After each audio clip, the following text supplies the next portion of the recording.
사람들은 무엇인가 믿는 것이 있어야 불안하지 않고 안심하고 살아갈 수 있습니다. 어린 아기들은 엄마에 대한 믿음이 있습니다. 그래서 엄마가 있으면 아이들은 안심을 합니다. 근데 엄마가 없고 다른 사람이 안아주면 아이는 굉장히 불안해하면서 빨리 그 사람에게서 벗어나서 엄마에게 가려고 합니다. 개도 주인에 대한 믿음이 있습니다.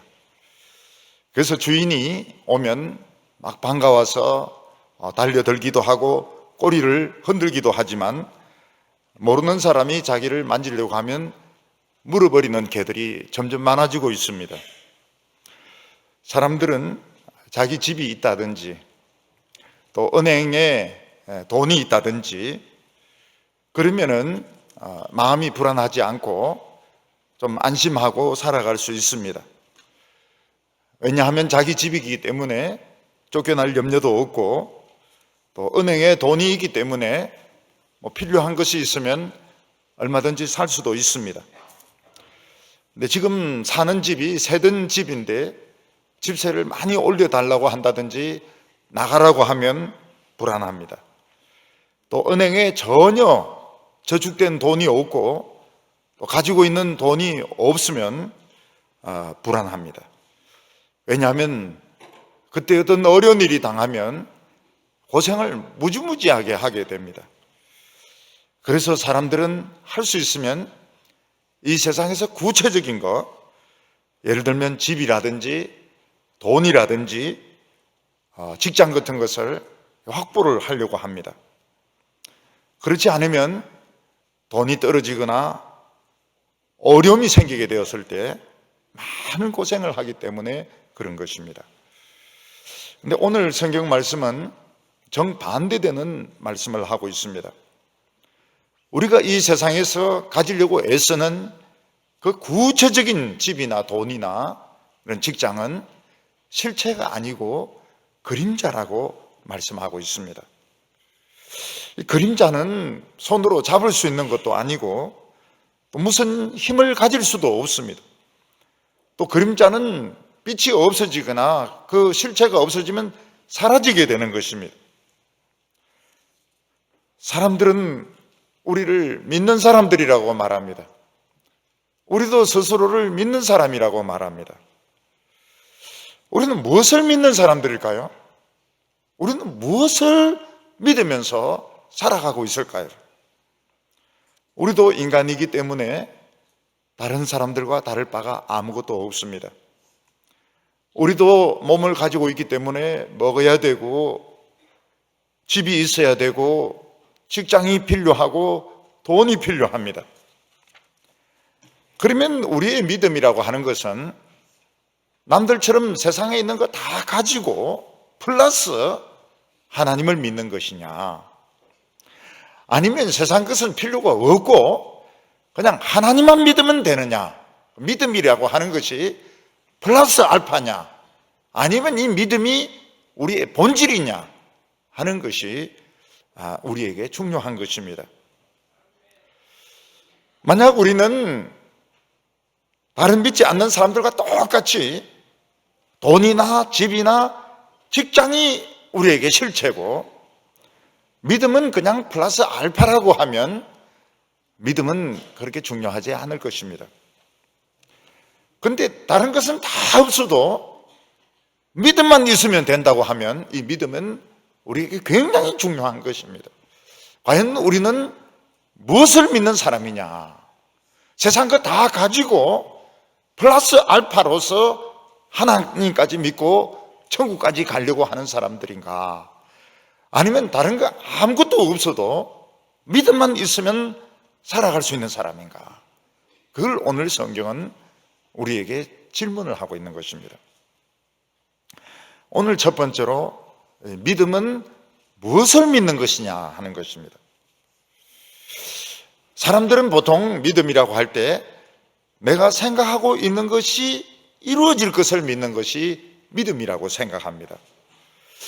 나는 대학에 합격할 것이다 하는 것을 믿는 것, 나에게 좋은 일이 생길 것이다 하는 것을 믿는 것, 나는 행복할 것이다 하는 걸 믿을 때 그대로 행복해지는 것, 그걸 믿음이라고 많이 생각을 합니다. 근데 그것은 믿음이 아니고 일종의 신념인 것입니다. 자기 혼자 그렇게 믿는 것입니다. 그렇게 될 수도 있고 그렇게 안 될 수도 있습니다. 그렇지만 이런 신념도 없는 것보다는 있는 것이 낫습니다. 왜냐하면 이런 신념도 좋은 호르몬 역할을 하기 때문에 이런 신념을 가지면 기분도 좋아지기도 하고 용기가 생기기도 하고 또 어려움이 있어도 또 어려움을 헤쳐나가려고 노력을 할 수 있기 때문에 없는 것보다는 신념이 있는 것이 좋습니다. 그런데 이 신념이 어떤 너무 큰 강적을 만나게 되면 이 신념은 그냥 힘을 쓰지 못합니다.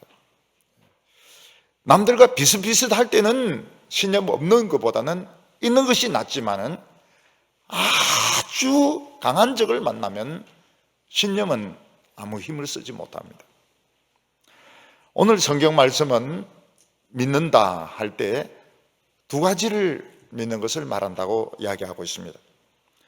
하나는 무엇인가 하면 하나님을 믿는 것입니다. 믿는다 하는 것은 하나님을 믿는 것이고, 하나님이 계신다, 하나님이 존재하신다, 하나님이 모든 것을 알고 계신다 하는 것을 믿는 것이고, 한 걸음 더 나아가서 우리가 이런 믿음을 가지고 있을 때 하나님께서 상을 주신다 하는 것을 믿는 거라고 말씀하고 있습니다.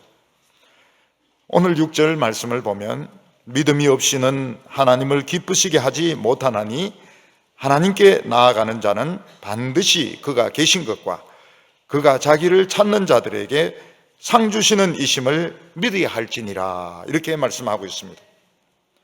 믿음은 하나님이 계신 것을 믿는 것을 말합니다.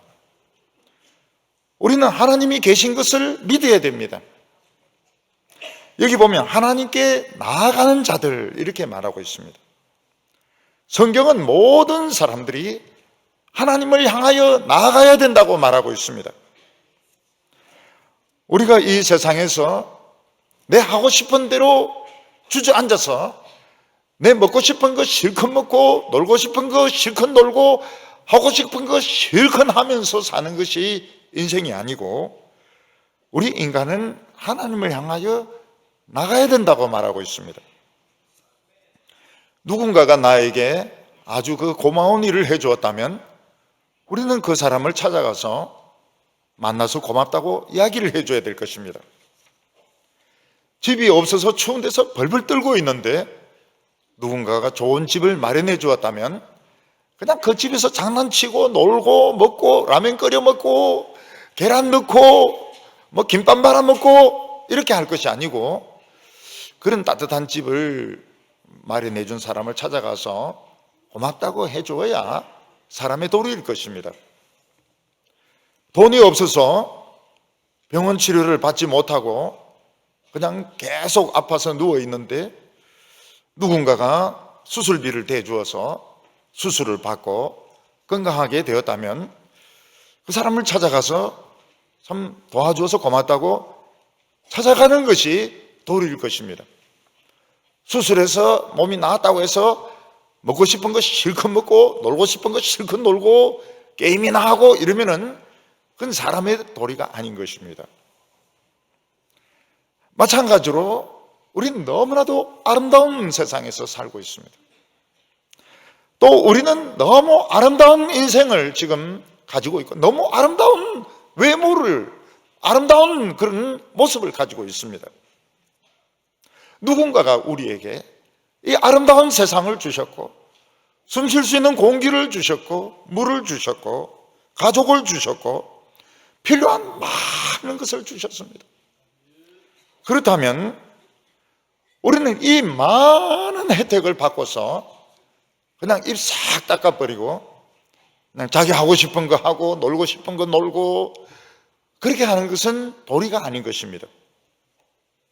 하나님이 누군지 모른다 하더라도 우리는 산을 넘고 또 산을 넘어서 몇 년 걸리고 몇십 년이 걸리더라도 나에게 이 귀중한 생명을 주시고 이 아름다운 자연을 주시고 아름다운 인생을 주신 분을 찾아가서 우리는 고맙다고 해야 이게 인간의 도리인 것입니다. 그런데 우리는 하나님이 눈에 보이지 않기 때문에 하나님이 계신지 안 계신지 알 수가 없습니다. 산을 아무리 넘어도 바다를 건너가도 우리는 하나님을 만날 수가 없습니다. 그런데 놀라운 것이 하나님이 성경책에서 자기 자신을 소개하고 있습니다. 하나님은 내가 하나님이다 그렇게 말씀하시고, 내가 세상을 만들었고 너를 만들었으며 너가 어머니의 태 안에 있을 때 그 뼈가 만들어지고 내장이 만들어지고 기관이 만들어질 때 내가 너를 만들었고 너의 모든 것을 내가 다 알고 있다고 하나님은 말씀하고 있습니다. 만약 하나님이 나를 알고 계시고 보고 계신다면 우리는 하나님을 만나는 것이 그래 어렵지가 않습니다. 왜냐하면 이 성경 말씀을 믿어버리면 되기 때문입니다. 이 말씀을 믿어버리고 이 말씀 속에 들어가는 것이 하나님께 나아가는 것입니다. 우리는 하나님이 계신 것을 믿어야 됩니다. 하나님이 계신 것을 믿는다고 하는 것은 하나님이 내 인생의 세세한 부분을 간섭하고 계시며 나를 돕고 계시며 나를 인도하고 계신 것을 믿어야 되는 것입니다. 그러면 결국 둘 중에 하나입니다. 세상 모든 것을 다 가지고 플러스 알파로서 신앙이 아니라 신앙만 있으면 되는 것입니다. 신앙만. 전지전능하신 하나님께서 나를 알고 계시고 세세한 부분까지 간섭하고 계신다면 이 말씀, 이 하나님이 전부이고 나머지 것은 이건 그림자인 것입니다. 만약 우리가 하나님의 말씀을 듣지 않는다면 하나님을 만날 수가 없습니다. 하나님을 만나는 것이 왜 그렇게 중요한가 하면 하나님을 만나야 자기를 알 수가 있습니다. 하나님을 안 만나면 절대로 자기 자신을 알 수가 없습니다. 신약 성경에서 예수를 아는 것이 그렇게 중요한 이유가 무엇입니까? 예수 그리스도를 아는 지식이 그렇게 중요한 것은 예수를 알아야 나를 찾을 수 있기 때문에 그렇습니다. 나를 알 수 있기 때문에. 예수를 안 만나면 절대로 나를 알 수가 없습니다. 그래서 하나님을 만나는 것이 그렇게 중요한 것입니다. 하나님을 만나지 않으면 영원히 자기를 찾을 수가 없습니다. 근데 우리가 무엇을 또 믿어야 되는가 하면 이런 믿음을 가지고 하나님께 나아가는 자를 하나님은 상을 주신다는 것입니다. 참 이 상 받는 거 기분이 굉장히 좋습니다. 전교생 앞에서 탁 나오라 해가지고 목에 메달을 걸어주고 상장을 읽어주고 그리고 상품으로 만년필을 줄 때 기분이 굉장히 좋죠. 볼펜보다 훨씬 기분이 좋습니다. 하나님은 이런 믿음을 가지고 성경 말씀을 믿고 성경 속으로 자꾸 들어오는 사람들을 하나님은 좋아가지고 상을 주신다는 것입니다. 무슨 상을 주실까요? 하나님이 무슨 상을 주시면 좋겠습니까? 돈을 주시면 좋겠는데. 돈 싫어하는 사람 아무도 없습니다. 돈이 제일 좋아요. 아니면 뭐 차를 주신다든지 막 번쩍번쩍 빛나는 차를 주신다든지 뭐 차가 천국에 모질한다면 구두를 주신다든지. 근데 하나님은 이 세상 것을 상으로 주시지 않습니다. 하나님은 영원한 생명을 상으로 주십니다. 우리가 죽지 않고 영원히 산다는 것, 여러분 그보다 더 좋은 게 어디 있습니까? 영원히 살 수 있다는 것. 아마 지금 어린이들과 청소년들 어린 아기에게 너 영생할 것이다 이러면 아기는 무슨 소리인 줄 모릅니다. 지금 내 커야 되는데 영생한다는 게 무슨 말인지 모릅니다. 청소년들도 지금 막 힘이 넘치는데 영생한다는 게 잘 이해가 안 될 것입니다. 영생이라고 하는 것은 우리가 그런 젊은 상태에서 싱싱한 상태에서 영원히 사는 것입니다. 1000배 이상 힘을 가지고 1000배 이상 지능을 가지고 1000배 이상 감정을 가지고 영원히 사는 것입니다. 어느새 사람은 늙습니다. 어느새 사람이 늙어요. 제가 어렸을 때 그 추석이었던 것 같아요.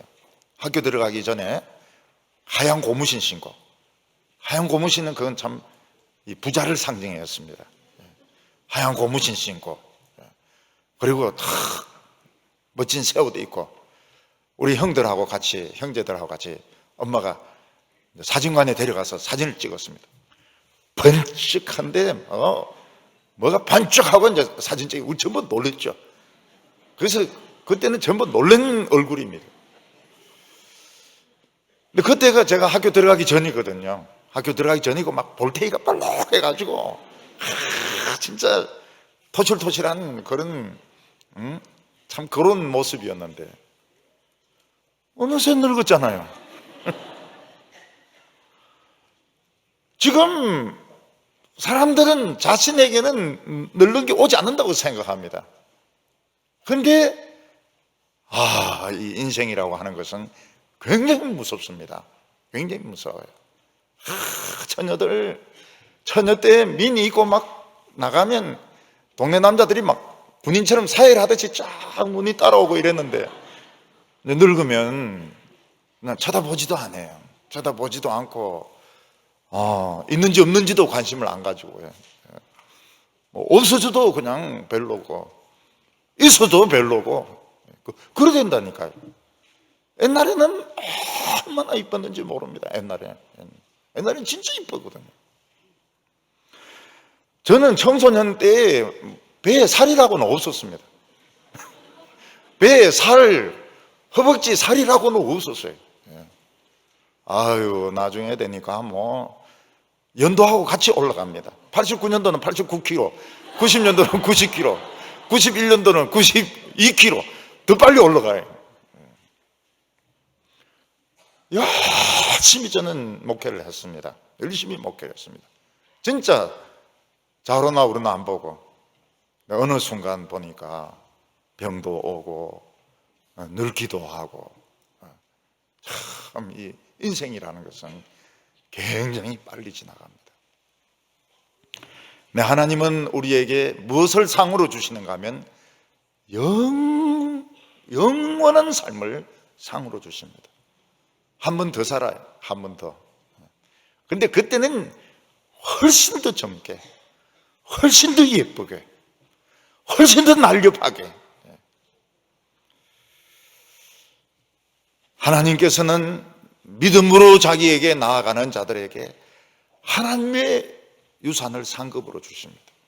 하나님의 재산은 말로 표현할 수가 없습니다. 하나님의 재산을 상으로 우리에게 내려주십니다. 그뿐만 아니라 하나님께서는 이 세상에서도 우리에게 상을 주십니다. 근데 돈이나 차나 이런 것은 시시한 거기 때문에 그런 것들보다도 지혜를 주십니다. 믿음을 주십니다. 그리고 기쁨을 상으로 주십니다. 하나님에 대한 믿음이 없는 사람, 하나님이 계신 줄도 모르고 하나님을 찾지도 않는 사람은 절대로 하나님이 좋아하지 않습니다. 믿음이 없이는 하나님을 기쁘시게 할 수 없나니 믿음이 없는 사람은 하나님을 기쁘게 할 수가 없습니다. 뒤집어 말해서 아무리 머리가 좋고 아무리 잘생기고 아무리 권력이 있다 하더라도 하나님이 싫어한다는 겁니다. 그런 사람 싫어하셔서 하나님은 상도 안 주신다는 것입니다. 그런 사람은 하나님을 만날 수도 없고 하나님의 복을 받을 수 없습니다. 두 번째로 믿음은 실체인가 그림자인가 하는 것입니다. 어떤 물체가 있으면은 그림자가 생기게 됩니다. 우리가 어렸을 때 촛불을 켜거나 아니면 호롱불을 켜면 벽에 그림자가 생깁니다. 지금 이제 전등이 쓰기 때문에 그림자가 잘 안 보이지만은 옛날에는 벽에 그림자가 있으면 그걸 가지고 뭐 여우를 만들기도 하고 나비를 만들기도 하고 그러면서 막 놀았습니다. 그림자는 어디까지나 그림자지 실체가 아닙니다. 그림자를 잡아도 잡을 수가 없고 그림자는 우리를 도와줄 수 없습니다. 그런데 그림자도 유익한 게 있습니다. 어떤 물체가 있다는 것을 알 수가 있습니다. 그림자를 통해서.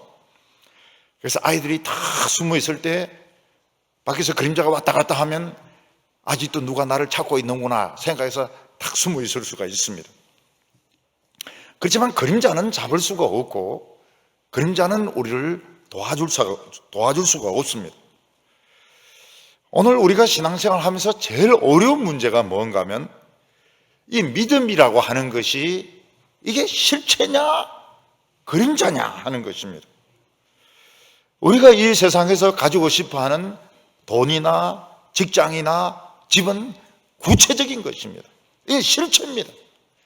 우리는 집에 가서 살 수가 있고 돈을 가지고 물건을 구입할 수 있고 직장에서 일을 할 수가 있습니다.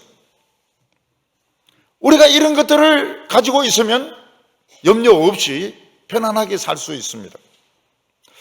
근데 믿음이라고 하는 것은 눈에 보이지도 않고 손에 잡히지도 않습니다.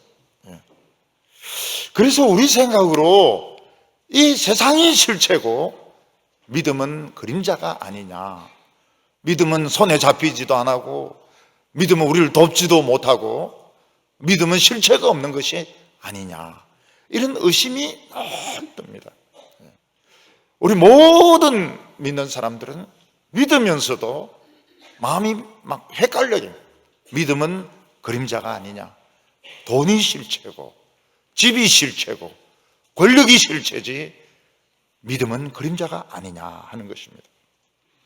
오늘 1절 말씀 보면 믿음은 바라는 것들의 실상이요 보이지 않는 것들의 정근이 이렇게 말씀하고 있습니다. 바라는 것들의 실상이라고 하는 것은 믿음이 실체라는 것입니다. 믿음이 실체고 돈과 권력과 직장과 집은 그림자라고 말하고 있습니다. 사람은 그림자를 쫓고 있고 그림자에서 살고 있고 그림자를 누리고 있는 것입니다.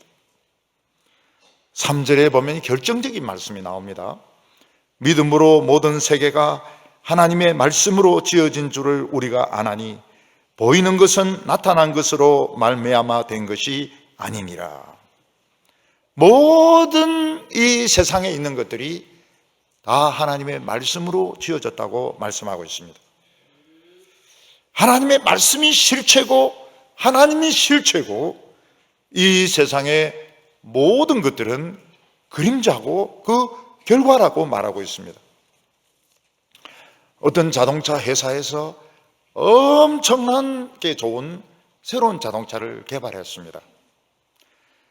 그러면 그 자동차 설계도가 있는데 자동차 설계도가 실체일까? 아니면 만든 자동차가 실체일까 하는 것입니다. 실제로 설계도가 중요합니다. 설계도가 실체입니다. 설계도 분실해버리면 이거는 어마어마한 재산을 날리는 것입니다. 자동차 한 대는 그 설계도로 만든 것의 결과물에 불과하고 그림자에 불과한 것입니다. 만약 설계도가 잘못 만들어지면 자동차는 하자가 생기게 됩니다. 그 중에 하나가 뭔가 하면 달리다가 엔진에 불이 붙는 것입니다. 이거는 분명히 이거는 설계의 하자입니다. 이건 다른 거로 설명할 수가 없습니다. 이는 엔진이 잘못 설계가 되어져 있어요. 설계가 잘못되어진 것입니다. 굉장히 위험한 것이죠.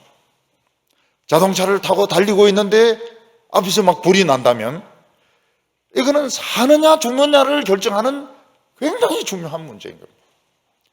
자동차 값이 얼마고, 자동차 브랜드가 무엇이고, 자동차 승차감이 얼마나 중요하고, 이게 문제가 아니고 사느냐 죽느냐를 결정하는 아주 중요한 문제고, 이거는 설계가 잘못되어진 것입니다. 믿음은 바라는 것들의 실상이라고 했습니다. 바란다고 하는 것이 무엇입니까? 우리가 최종적으로 완성되는 것을 말합니다. 우리는 지금 완성품이 아닙니다. 우리는 전부 지금 만들어지고 있는 과정에 있습니다. 조립되고 있는 과정에 있는 자동차와 같습니다. 우리 주위에 보면 많은 것들이 있습니다. 옷도 있고 공부도 있고 인간관계도 있습니다. 그러나 이것들은 다 도구들, 공구들인 것입니다. 공구들이지 이게 완성된 것이 아닙니다. 완성된 것은 내 자신이 완전해지는 것입니다. 그 기계를 완성시키는 것은 공구가 아니고 자동차 기술입니다. 그래서 이 자동차는 조립 기술도 굉장히 중요합니다. 이 부품만 있다고 해서 되는 것이 아니고 조립 기술이 굉장히 중요해요. 어느 정도 조이느냐, 어느 정도 잘 조립하느냐, 그게 굉장히 중요합니다. 그래서 똑같은 소니라 하더라도 그 만든 국가에 따라서 가격 차이가 많이 납니다. 코리아, 저펜, 아니면 다른 나라들하고 가격 차이가 많이 나는 것은 조립 기술의 차이가 많아서 그런 것입니다.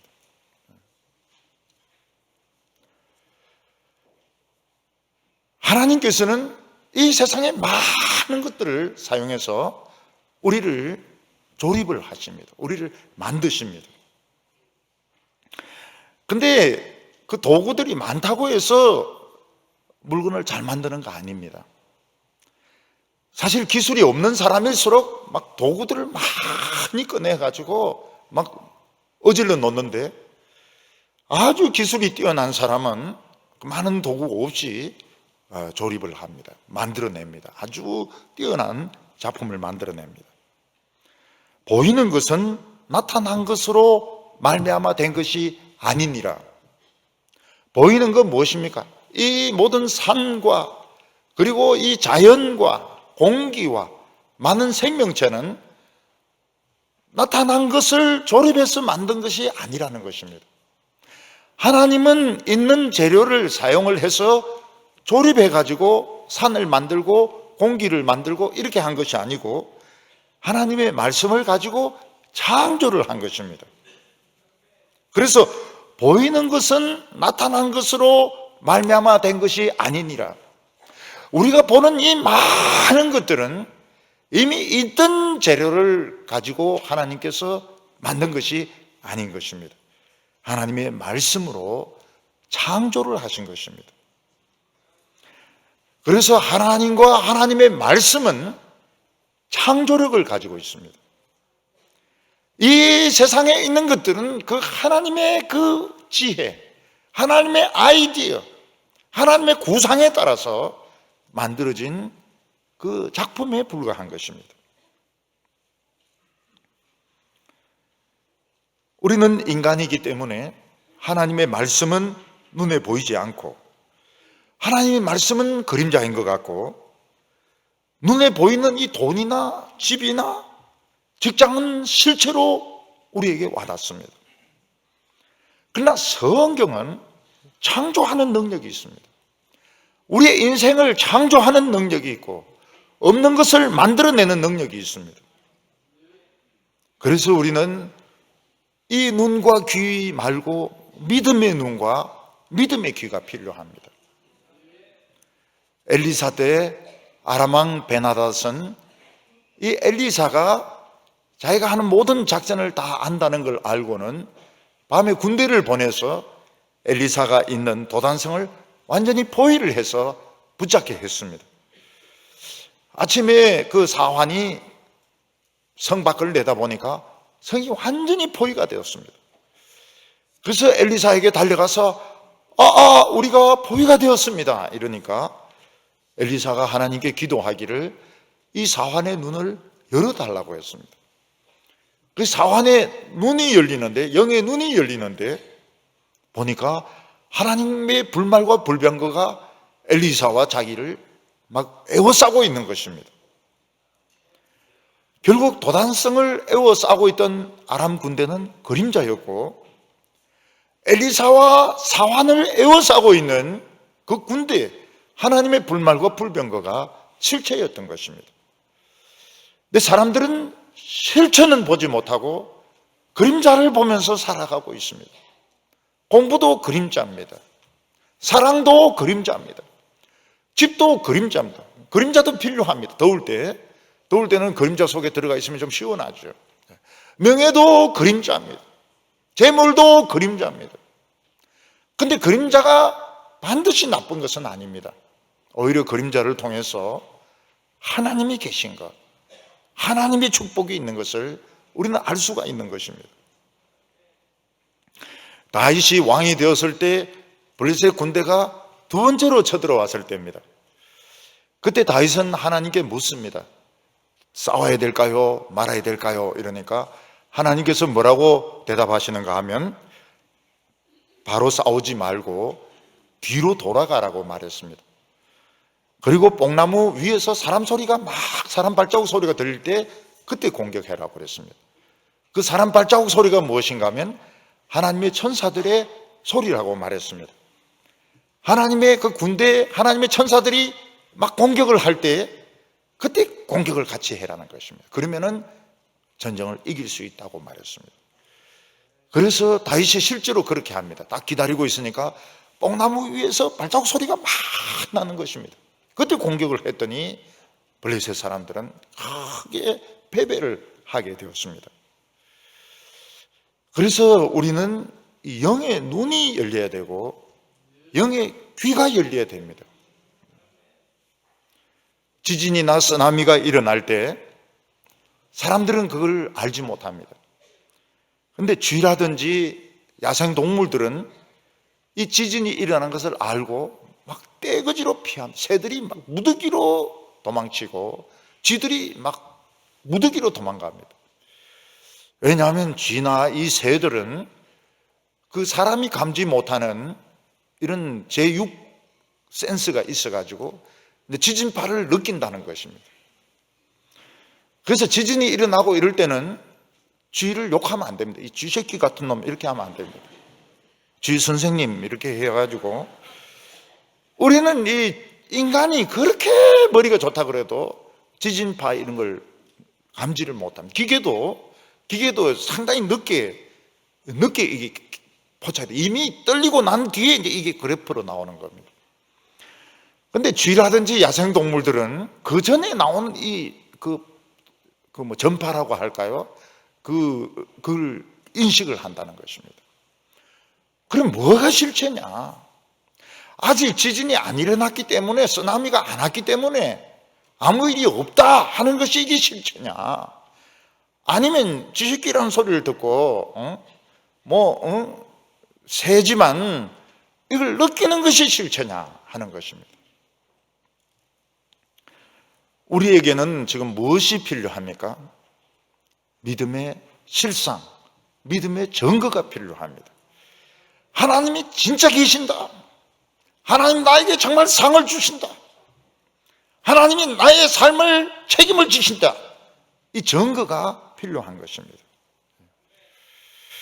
이게 무엇일까요? 이게 하나님의 말씀을 듣고 은혜 받는 것입니다. 하나님의 말씀을 듣고 은혜 받는 것, 하나님 말씀이 이해가 되고 하나님 말씀이 거부가 되지 않고 이게 참 아멘으로 받아들여지고 하나님 말씀이 이해가 되고 하나님 말씀이 기쁨이 되는 것은 하나님이 나를 기뻐하는 증거입니다. 절대로 망하지 않는 증거입니다. 우리가 하나님의 말씀에서 은혜 받는다면 절대로 실패하지 않습니다.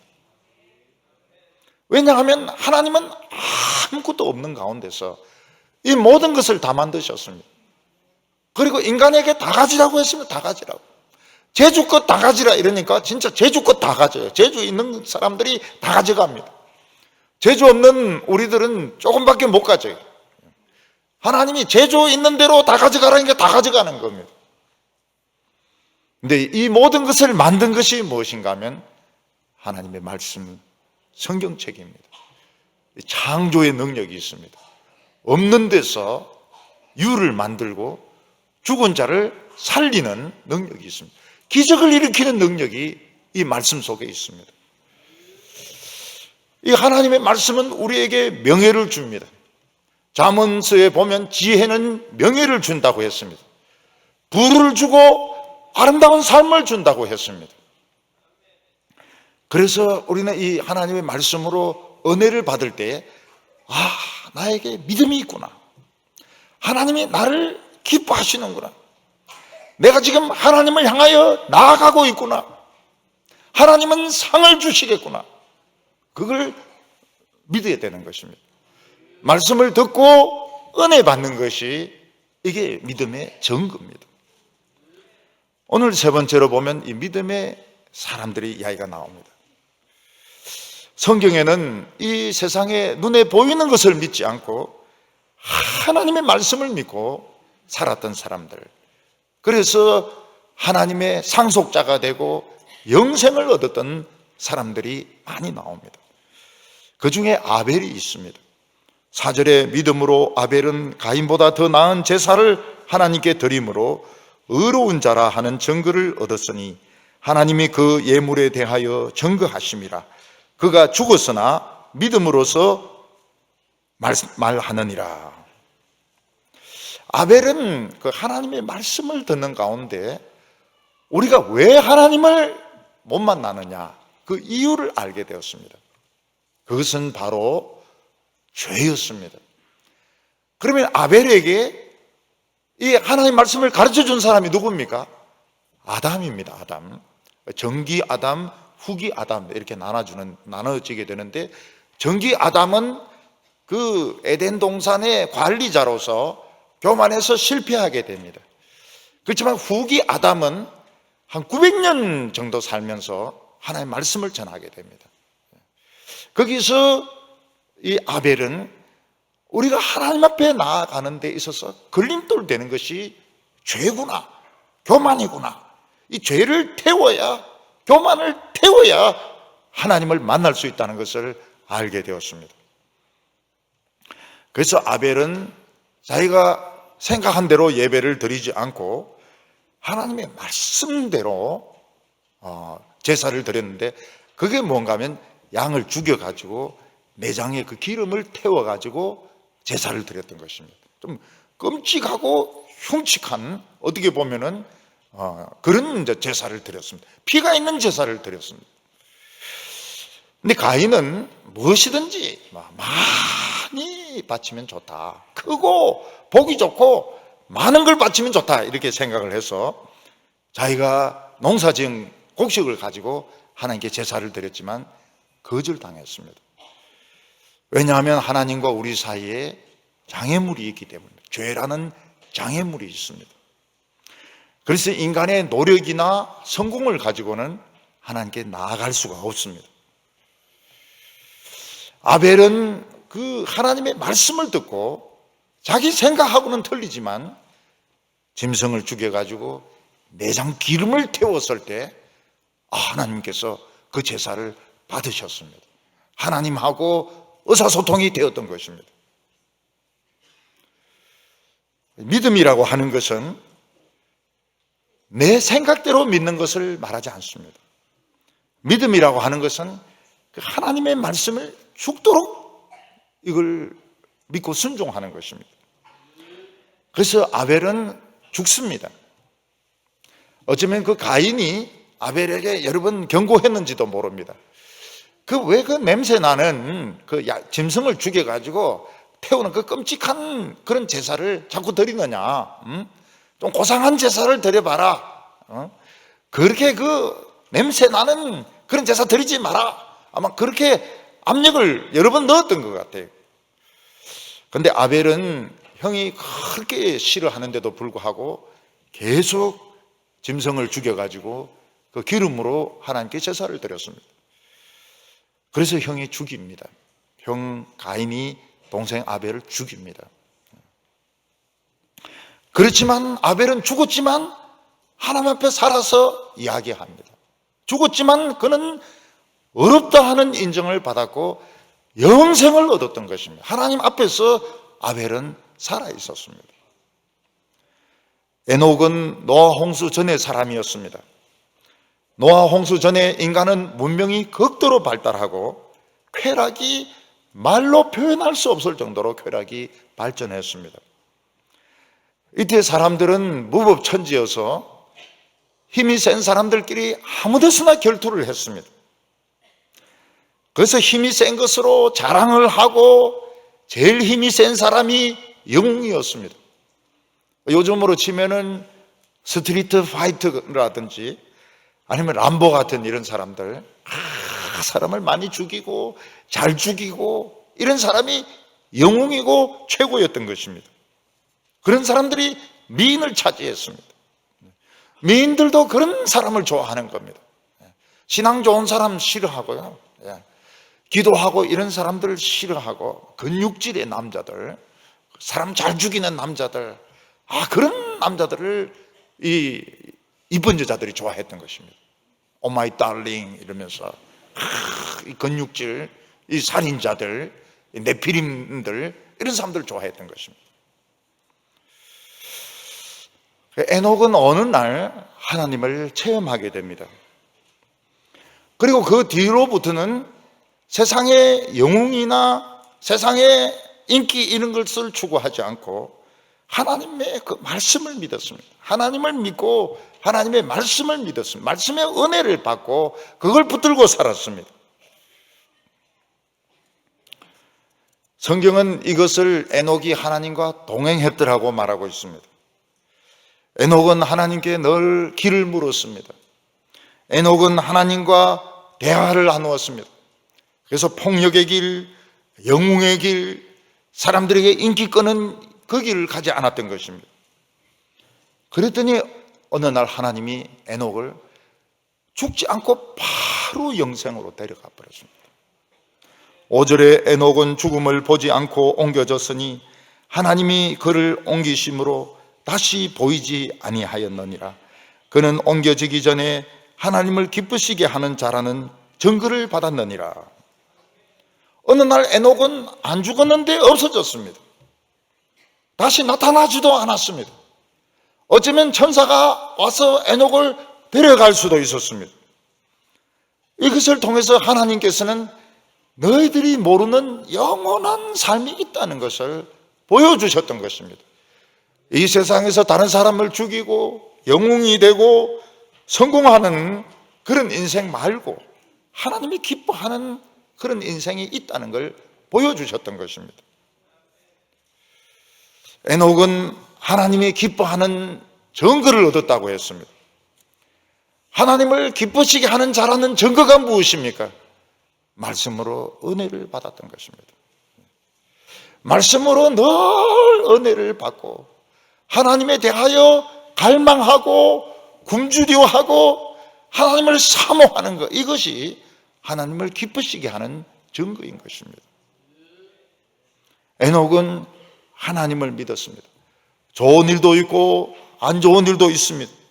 그렇지만 하나님은 다 알고 계시고 하나님은 모든 것을 주장하고 계신다는 것을 믿었습니다.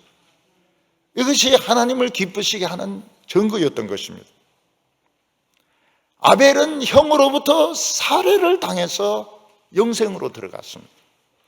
그런데 에녹은 죽음을 맛보지 않고 바로 산채로 영생에 들어갔습니다. 결과적으로는 같은 것입니다. 왜냐하면 믿음이 있었기 때문에, 하나님의 말씀에 은혜를 받았기 때문에. 그래서 하나님의 말씀에 은혜 받는 것이 실체입니다. 하나님의 말씀으로 은혜 받는 것은 굉장한 돈이나 집이나 권세를 가지는 것보다 더 확실한 증거를 가지고 있는 것입니다.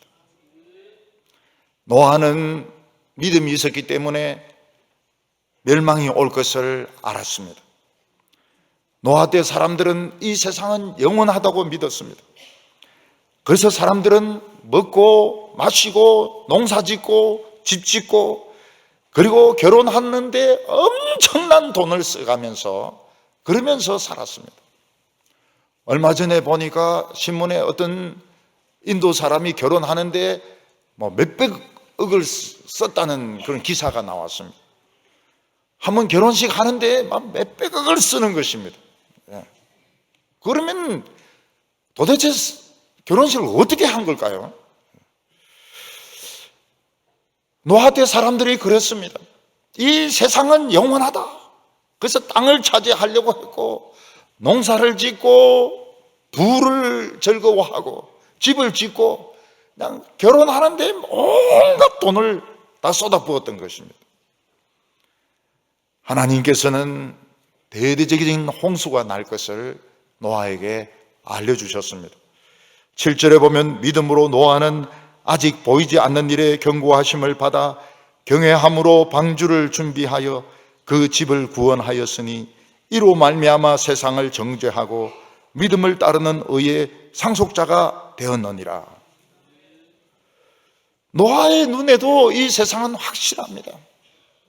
사람들 힘을 가지고 있고 땅을 가지고 있고 부를 가지고 있는 사람들이 큰 소리를 쳤습니다.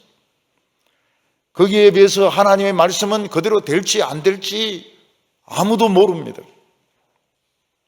왜냐하면 노아 때까지 홍수는 없었습니다. 세계적인 홍수도 없었고 큰 비도 없었습니다. 노아가 그 아들들을 데리고 배를 만드는데 한 100년쯤 걸린 것 같습니다. 만약 홍수가 나지 않으면 100년이라는 세월을 허송세월하고 허비하는 것입니다. 사람들은 계속 노아와 노아의 아들들이 어리석다고 조롱했습니다. 돌 던지는 사람도 있고 욕하는 사람도 있었습니다. 근데 하나님의 말씀은 틀림이 없었습니다. 100년 뒤에 전 세계를 뒤집어 엎는 홍수가 일어나게 되는데 결국 노아와 그 배에 탄 짐승들 말고는 코로 숨쉬는 모든 생명체는 다 죽습니다. 노아 때 일어난 홍수는 그냥 홍수가 아니고 지진과 홍수가 합쳐진 쓰나미였습니다. 다 죽었습니다. 전부 다 물에 휩쓸려서 다 죽었습니다. 전 세계가 하나님의 말씀으로 부서진 것입니다. 노아는 홍수에서 살아났을 뿐만 아니라 의의 상속자가 되었습니다. 노아는 영생을 얻었고 영원한 하나님의 축복의 상속자가 된 것입니다. 우리는 지금 이 세상에서 만들어지고 있는 과정이 있습니다. 공부도 도구고 사랑도 도구고 집도 도구입니다. 우리가 세상을 잡으려고 하면 세상은 도망갑니다.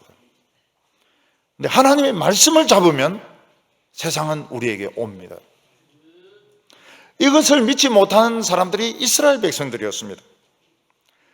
이스라엘 백성들이 율법을 지켰더라면 가나안 땅은 아무도 못 뺏어갑니다. 그런데 이스라엘 백성들은 가나안 땅은 너무 탐나는데 하나님의 율법은 시시하니까 율법을 버리고 가나안 땅을 지키려고 별의별 짓을 다 했습니다. 우상도 섬기고 국제 조약도 맺고 외국의 문화도 들여오고 결국 그렇게 해서 이스라엘 백성들은 망하고 포로로 다 붙들려 가게 됩니다. 이스라엘 백성들이 그냥 율법만 지켰더라면 딴 거 안 보고 그냥 하나님은 율법을 지키라고 했다. 율법만 지켰더라면 가나안 땅은 영원히 자기들의 것이 되는 것입니다. 그래서 신앙은 모험입니다. 모험. 내가 말씀을 붙드느냐 세상을 붙드느냐 양다리 걸치느냐 모험인 것입니다. 우리가 하나님의 말씀을 실체인 줄로 알고 이 말씀을 붙들고 말씀의 은혜 받는 것에 최선을 다할 때 하나님은 세상이 따라오게 하십니다. 그런데 우리가 하나님 말씀을 시시하게 생각하고 세상의 돈과 세상의 기술과 성공이 실제적인 줄 알고 그걸 붙들면 결국 다 놓치게 되는 것입니다. 우리 사랑하는 성도 여러분들, 오늘 하나님 앞에 잘 나오셨습니다. 오늘 이것이 우리가 마땅히 해야 되는 것이고, 오늘 말씀에 은혜 받는 것이 정거를 얻는 것입니다. 하나님을 기쁘시게 하는 자는 정거를 얻는 것이고, 하나님의 상을 받는 정거를 얻는 것입니다. 우리 성도님들이 이 확실한 이 믿음, 나는 확실히 실체를 붙들고 있구나, 나는 그림자 인생이 아니고 실체의 인생, 믿음의 인생을 살고 있구나 하는 것을 깨닫고 불안을 버리시기 바랍니다. 두려움도 버리시기 바랍니다. 담대하게 하나님을 향하여 나아갈 때에 하나님이 우리 삶을 아름답게 축복해 주실 줄로 믿습니다. 기도드리겠습니다.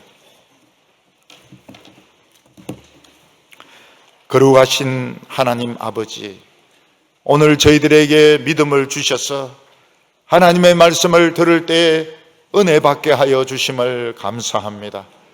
하나님의 말씀은 무에서 유를 만드신 말씀이고 죽은 자도 능히 살리는 말씀입니다.